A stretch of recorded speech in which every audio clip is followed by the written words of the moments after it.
জীয়াই থকাটো ডাঙৰ কথা নহয়। ডাঙৰ কথাটো হ'ল আপুনি আঁতৰি যোৱাৰ পিছতো মানুহৰ মনত আপোনাৰ কৰ্মৰাজি আদৰ্শ জীপাল হৈ থকাটোহে। কাল বলুকাত খোজ ৰাখি থৈ যোৱা সম্ভৱ মাথো সু কৰ্মৰাজিৰ দ্বাৰাহে।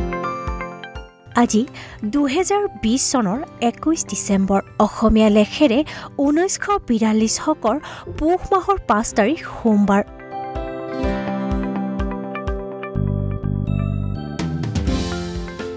(1889) চনৰ আজিৰ দিনটোতে পিয়েৰ কুৰি আৰু মেৰী কুৰিয়ে ৰেডিয়াম আৱিষ্কাৰ কৰে।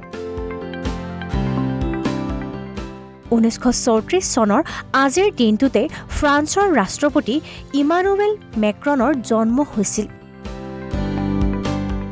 1873 চনৰ আজিৰ দিনটোতে ভাৰতীয় জনপ্ৰিয় অভিনেতা গোবিন্দাৰ জন্ম হৈছিল।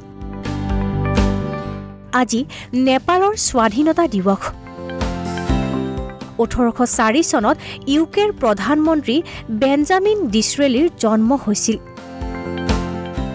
1989 চনত বলিউডৰ মোহময়ী অভিনেত্ৰী তমন্না ভাটৰ জন্ম হৈছিল।